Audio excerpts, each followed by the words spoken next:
Hello, my name is Nick Merrill. I live in Oregon Hill in Richmond, Virginia, and this is my demonstration video.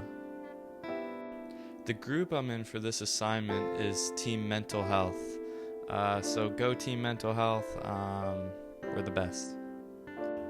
Really though, mental health is very important because the brain is the base of operations for every other function in the body, so if your brain's not really working, you can't really expect anything else to be working that great either.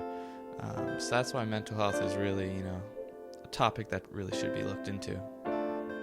Another reason why mental health is such an important topic is because in a lot of cases, people really do overlook, the effects of mental health and not getting treatment if you have a mental health illness.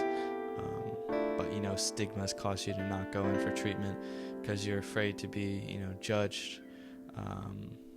Or people think you're crazy or something, when in all reality, people affected by mental health illnesses are just like every other person. They're just normal people affected by these illnesses.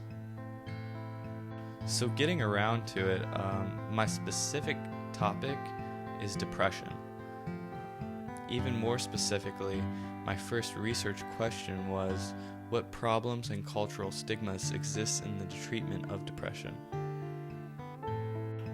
In my opinion, that question has grown a bit boring, but it is what brought me to my new, more interesting question that I'll get to a bit later. So I do have to give that old question some credit for helping me find this new question. So first, I want to talk about what it actually was in my research that led me to this new question. So really it all started when I was looking at my research and I wondered what media and pop culture influences have on the stigma surrounding depression, as many people base their opinions on popular media.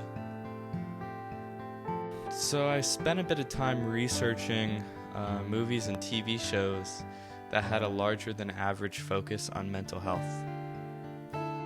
Some of my favorites from the list include The Sopranos, Breaking Bad, and Shutter Island.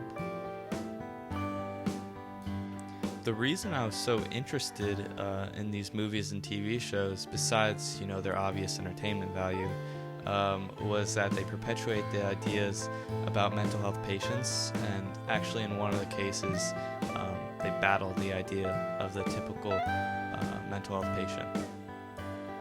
Now, none of the shows I listed specifically deal only with depression, but through my research I've found that the overwhelming majority of people lump all mental health illnesses together and therefore base their opinion on an illness like depression the same way they would any other.